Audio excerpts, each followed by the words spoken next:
Hello and welcome to Dr. Yakman's Nintendo Power Checklist. This is for the year 2005.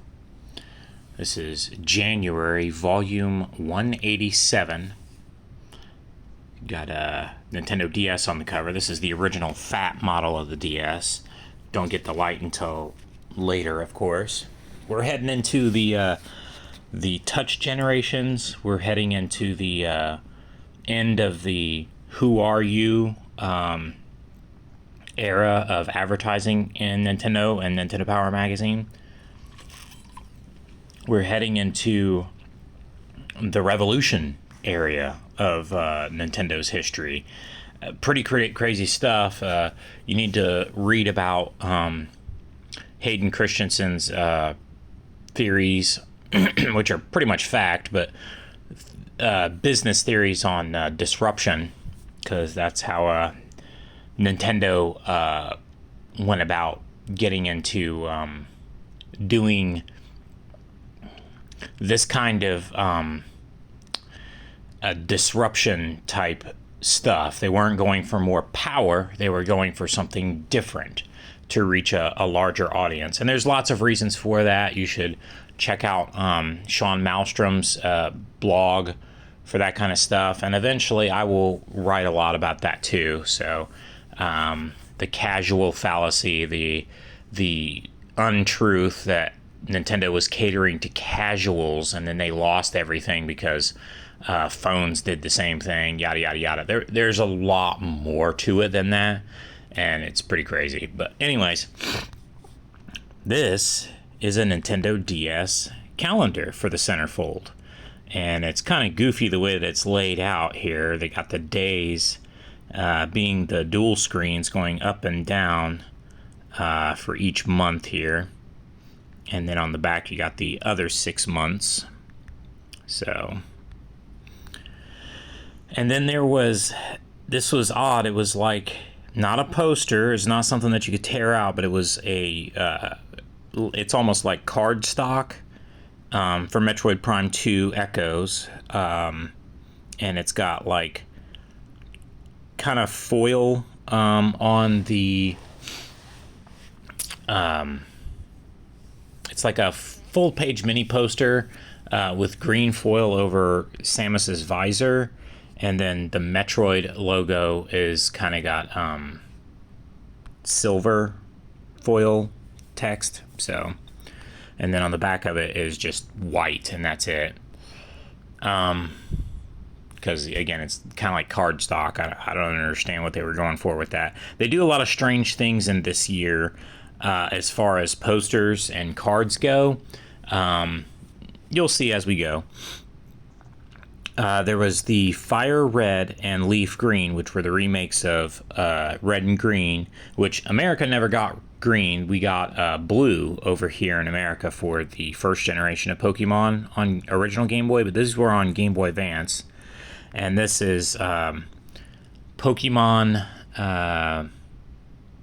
Course 1, which is Bulbasaur, all the way up here at the top, through down here to Celebi, which is the first 2 generations. And at the same time, for Game Boy Advance, on the back, you have the 3rd generation, which is Ruby and Sapphire. But they keep the green and red colors, so it's kind of goofy for this poster. You would think that it would be like the Ruby and Sapphire colors, but whatever. And then they show 3 of the forms of Deoxys in Pokemon Go. There's actually another form that's for speed, but whatever.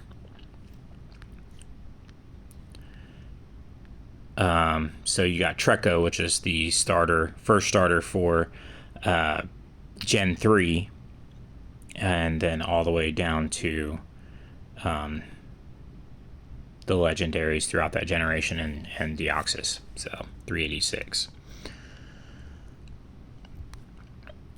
On to the next volume, which is as a note, the Who Are You binding is continuing. At the end of this video, I'll show you what the binding looks like.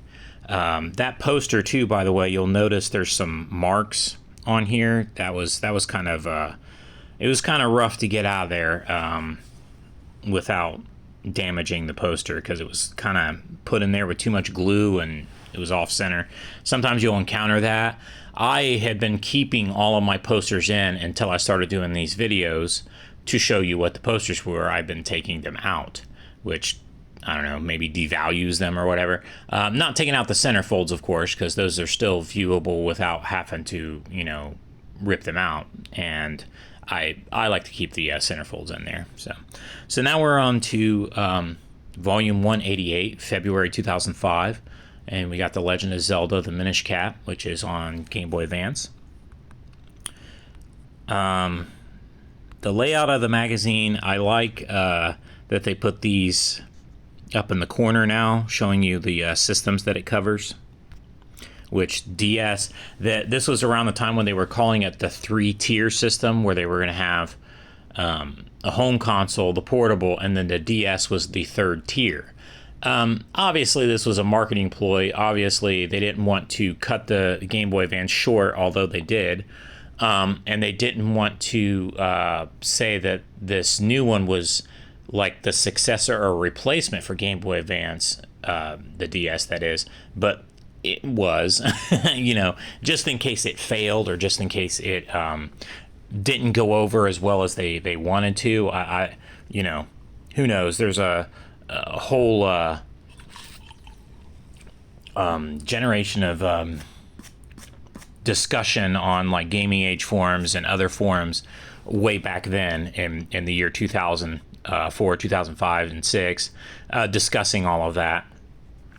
Game Boy Advance was charting to be like a really well-selling system, but that was again cut short, the system itself, but the game still continued to sell because the original DS and the DS Fat and the DS Lite were backwards compatible with the Game Boy Advance. So cool.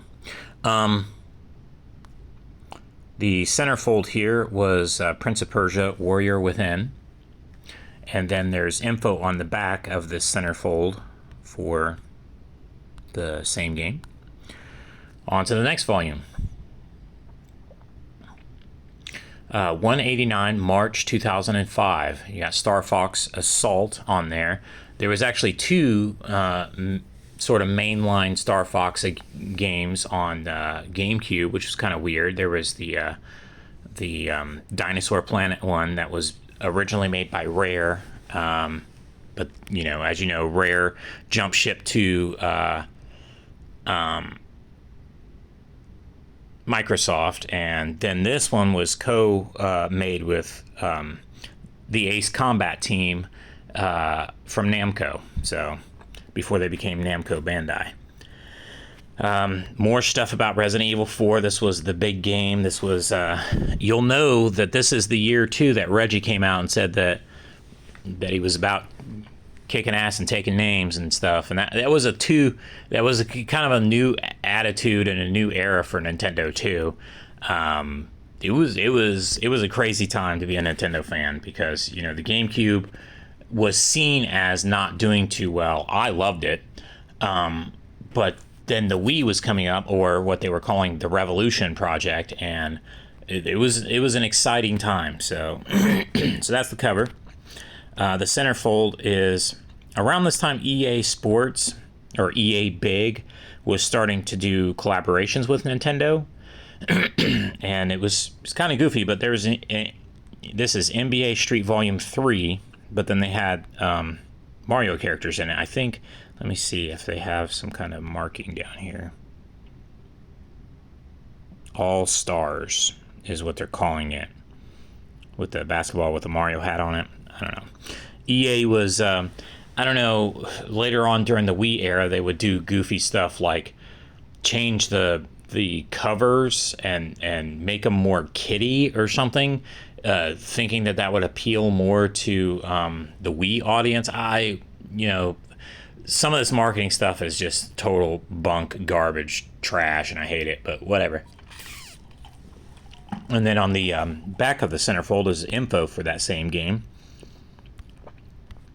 I like the street games. And then, everybody loves the Def Jam games. EA Big was actually pretty cool. The SSX was, and then later Tricky was pretty fun. So they were obviously trying to combat the Activision sports where they were doing like extreme sports and alternate sports with like Tony Hawk and Matt Hoffman and mixing in the Jackass crew and all that other stuff. I mean, this was the MTV Jackass era too, so it was kind of crazy. Here is WarioWare Inc. This is March, so it's weird that they're putting in a Valentine's Day card for March, but whatever. I imagine that these shipped around February, but still it'd probably be after Valentine's Day. But anyways, this is Pooh, and it was a scratch and sniff card on the front, and you got like Wario's nose there. So this was, I don't know why, but Nintendo Power did scratch and sniff stuff for other games too, including Earthbound. So on the back of the card is, basically like a Valentine's card, so, and an advertisement for WarioWare Inc. Alrighty, so now we're on to volume 190. We're quickly heading to the 200th volume, which is like more than 2/3 of the way through all of the volumes of Nintendo Power Magazine, by the way, because they made it to 285 before they discontinued. You got Killer 7 on the front. Now, Killer 7, it was a part of the Capcom 5. I think I discussed Capcom 5 before in the previous video, or maybe the video before that. Because, when it was all announced, and Resident Evil 4 was the big one, and then they had the other game, Dead Phoenix, that got canceled. Beautiful Joe ended up going multi-platform. So did this. And, I'm going to write a story about Killer 7 because it was this weird situation where, like, the stores weren't even getting copies that were pre-ordered. It was like they were deliberately trying to sabotage this game. And this is what would start the bigger part of Grasshopper Media later on, which is Suedo 51's team. And, interesting story. I'll talk about that later. But Killer 7 was a strange game with, like, weird graphics, but, like, without it, it would not have set up the ideas probably for, No More Heroes and Travis Touchdown and all that. So, and then Retro Atari Obey. Weird. This is a centerfold for Atari, Retro Atari Classics. And then on the back there is info about those. They're basically, it was for DS, and it was basically a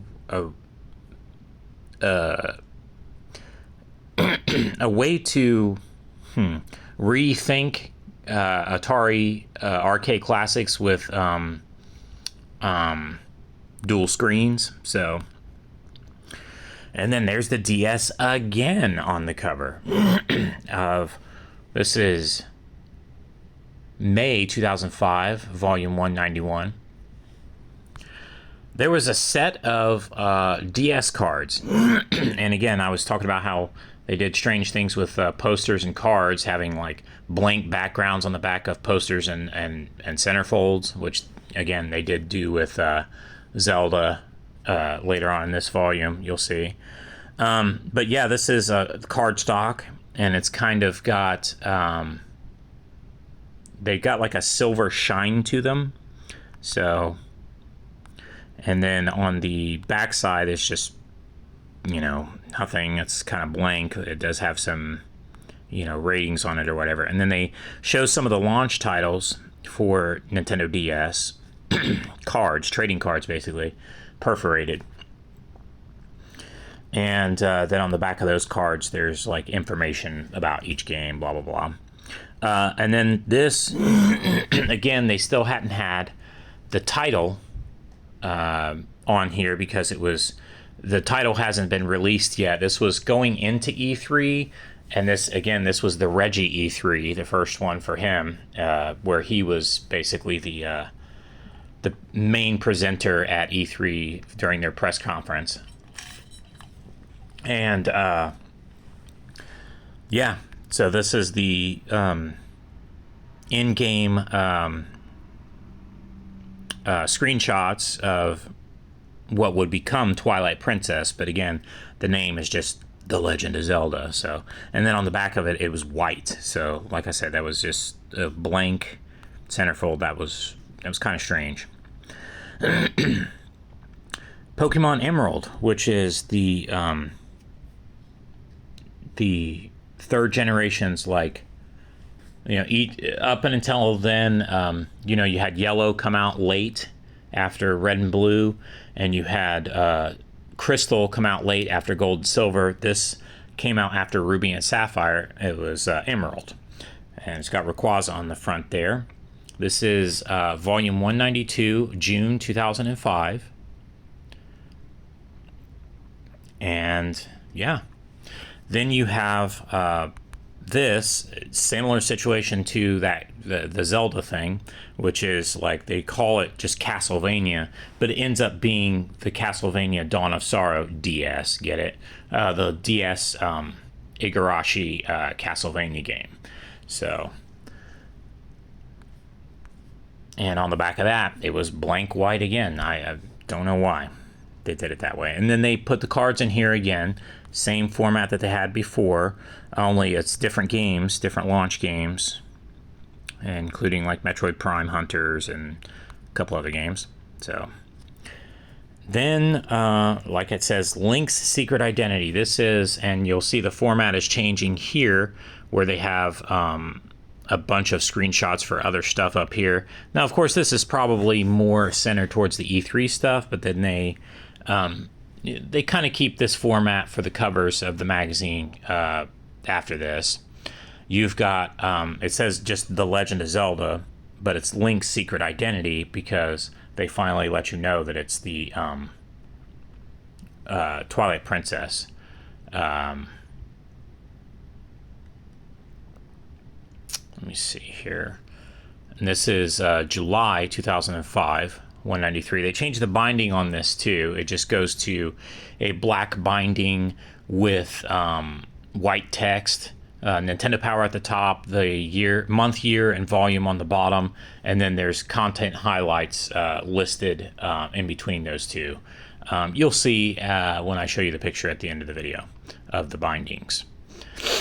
But that was kind of the format that they kept to all the way until the end after that, I believe. Well, at least until Future Publishing took over.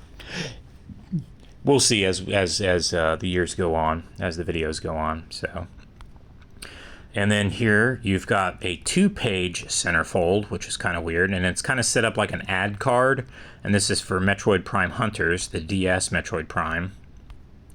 And then on the other side is the actual, you know, they show some of the other hunters that are in the game behind Samus's visor there.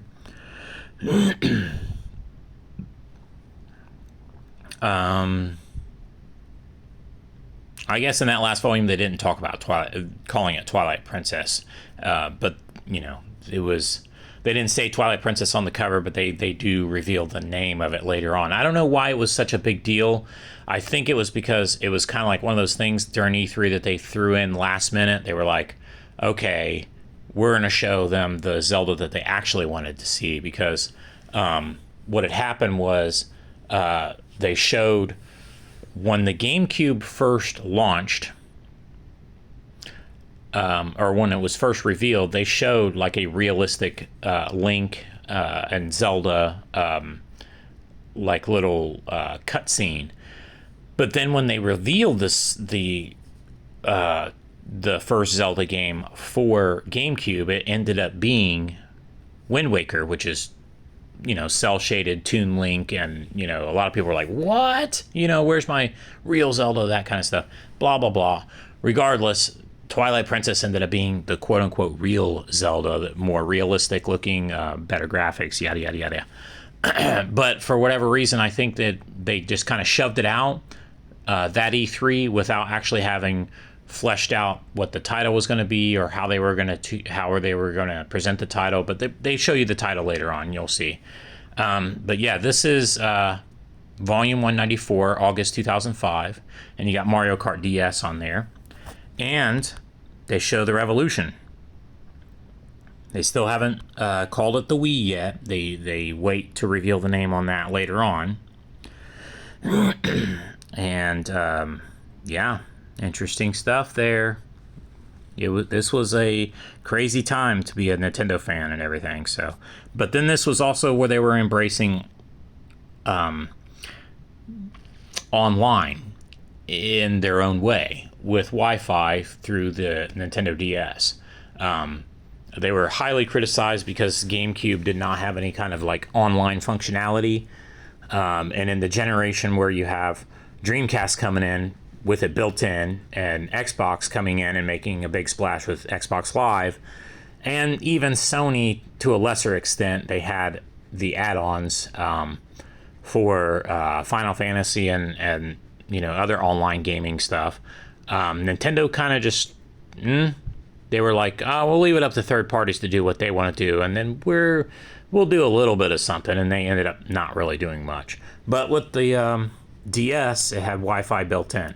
And I remember when they were announcing all the stuff for the DS, everybody was getting pretty excited. Oh, it's got Wi-Fi. It's it's more modern. It's got a touch screen. It's got voice control. And all this other stuff. Pretty crazy. And again, at the top, you've got the formatting where they have the extra pictures for extra games besides the cover game, which again it says ready for Wi-Fi, but it's basically Mario Kart DS, which is one of the best Mario Karts out there, by the way. Then they finally reveal, I keep talking about this, but I thought it was in the last volume, but it's actually in this volume, the name, which is Twilight Princess. But it's strange, this whole back poster is all black except for that title, this 3-page centerfold, a normal centerfold, and then on the inside of the centerfold, or I guess the front side, is they actually show the Twilight Princess and Link in centerfold form. So, and then there is a DVD. Now, the way that they packaged this was better than when they put the CD in there, which was just paper, basically, and you had to kind of like rip it out. And this is more like cardstock with a window that you could see through that had the disc. And then the disc had stuff from E3. That E3 presentation was pretty mind-blowing, and I think they have clips from that, and then they have clips from games at E3. Crazy stuff.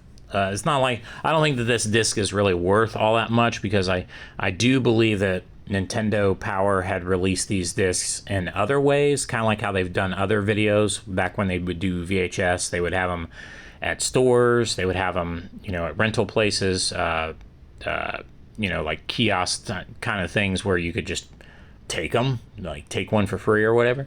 And this is also like how they had other GameCube promotional DVDs out there too. So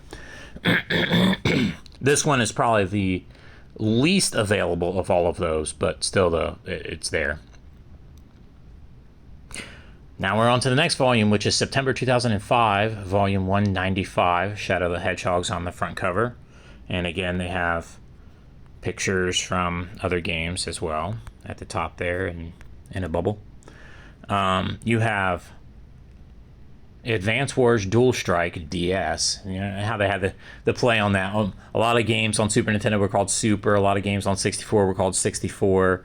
Not a lot of games were called Cube on GameCube, except for like things like Cubivore. And anyways, this is Advance Wars Dual Strike, which is part of the Wars series, which was more of a thing in Japan, but then they started to bring them over to America around this time.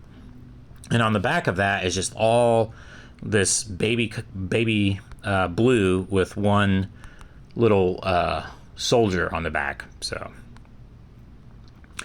next volume, October 2005 of has has a Harry Potter Goblet of Fire on it. It doesn't say Goblet of Fire, but it's, it says play with fire, whatever. But it's from the third movie, or the fourth movie, sorry. I think this is the fourth or fifth movie of Harry Potter. So Harry Potter craze was still pretty hot at this time.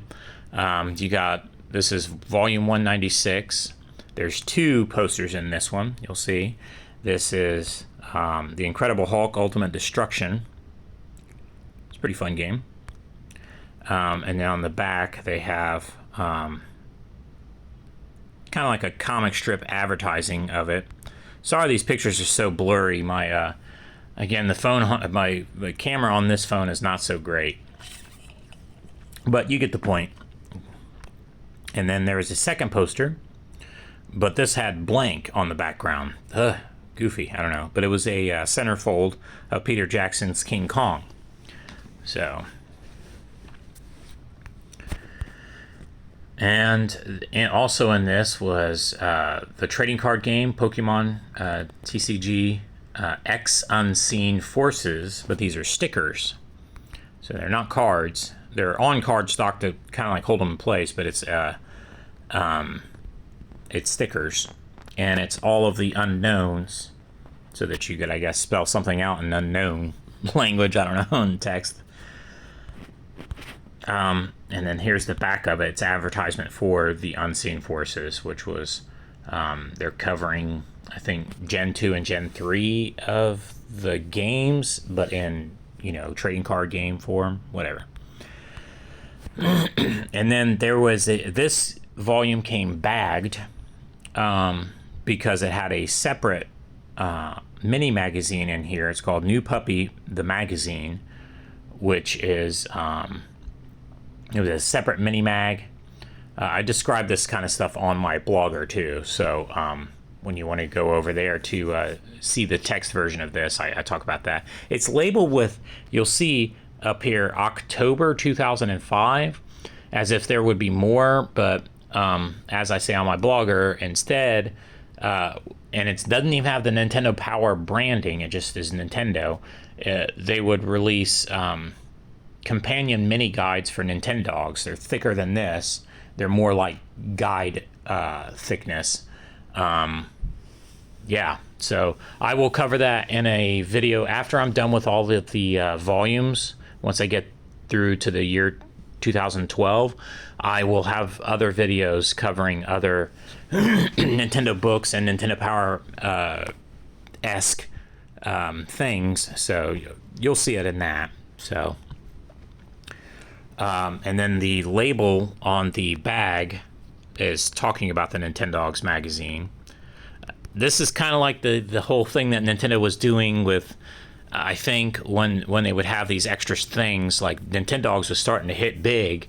It was the first real, big game for Nintendo DS, and that was kind of a crazy thing for Nintendo at the time, because DS was very experimental,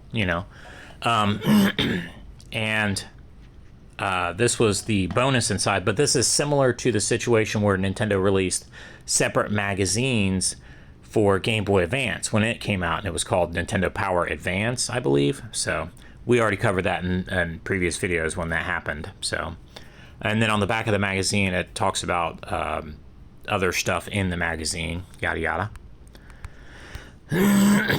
Oh man, Pokemon XD. That is the cover boy for November 2005, volume 197. This is Gale of Darkness. This is Shadow Lugia. Sweet. I wish they would do something like this in Pokemon Go. They have an Apex and a regular Shadow Lugia, but it doesn't look as cool as the XD. This was the first, Shadow Pokemon that we had seen. So, and this is where the Shadow Pokemon concept came from. So, was the pseudo RPG side story that was released on GameCube. So there was the Stadium games and then Coliseum games, which again, those were not mainline. They were just like side things. But this was also a side thing too. Pretty interesting.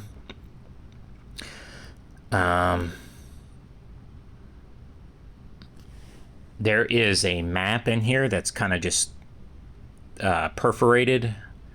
It's a tear out, and it's like a poster, but it's a map. And when you open it up, it's for Fire Emblem Path of Radiance. So there was no centerfold, no other extras in this volume. There was just this, which shows the continent and countries in Fire Emblem Path of Radiance, which was the GameCube Fire Emblem game. So next volume, last volume of this year, volume 198, December 2005. And then on the cover is Fire Emblem Path of Radiance. And as well as other stuff, they finally reveal later on in the year, before January, because I think in the next year they were planning on releasing the what would be called the Wii. I don't think they basically they talked about the Revolution, then they revealed the actual system at E3, and then later on in the year they revealed the controller, which was the Revolution itself. They didn't show any games. And then the next E3 they had the blowout where they actually showed the games, but before E3 they announced the name of the system, Wii. They wanted to get the name out of the way first. It was really good marketing because Wii kind of was goofy, so they wanted to get the name out of the way first and then, go from there. But yeah, this was, again, interesting time being a Nintendo fan. Sonic Rush on DS. And on the back of that was Super Gunstar Heroes. Both Sega franchises on DS. Oh, no, wait a minute. This one was released on Game Boy Advance. I'm sorry. And the other one was released on DS. So... And also in this volume was the era of Cartoon Network too, and it was weird. It was an American-made anime, I believe, IGPX. I think it was about racing. I don't know. I watched the DVD promo once, and I never watched the show on TV. I'm big into Cartoon Network, but more for like the Toonami stuff, more like for classic stuff, and more like for the Adult Swim later on. But yeah, Toonami was, or Cartoon Network was really big, and it's definitely something that Nintendo advertised on a lot. And there's also the 2005 Holiday Buyer's Guide, which was just a little, I don't know, maybe 10 pages or something like that of like a mini mag stapled in there. And then that's what the front of the bag says, is that there's these 2 great extras, blah, blah, blah. And then on the back, this is the back, which describes what's going on with this Toonami IGPX Cartoon Network thing. And then they tell you what other stuff is on in the magazine. So, yeah. So there you go. We're at the end of 2005.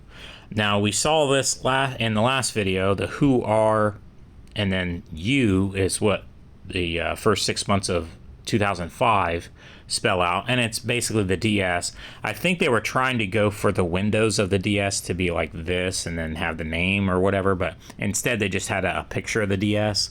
You can't really tell because the way the binding is, they don't always print out perfectly and blah, blah, blah, so it's kind of like whomper jawed. You can tell that this is Donkey Kong. You can tell this is Mario. You can tell that this is Samus. You can tell this is Star Fox. Yeah, so, and you can tell this is a DS. And then on the second shelf, because 2005 continues onto the next shelf on my shelf, the way I got these stored, the last 6 volumes, I said the top of the volume had Nintendo Power in white text, and the bottom had the month, year, and volume number. And then on this binding, they say, like, this is Zelda Special and E3 previews and Killer 7 and Fire Emblem and Pokemon Emerald. They're just basically giving you, like, the big stories that were in that volume. So, and they continued on, as you'll see, up and until like I think Future Publishing took over. So it was black binding, very simplistic, all capital letters and white text. Nintendo Power at the top, bottom had the month, year, and volume number, and then some of the contents were on the binding. So thanks for watching, and we will be back for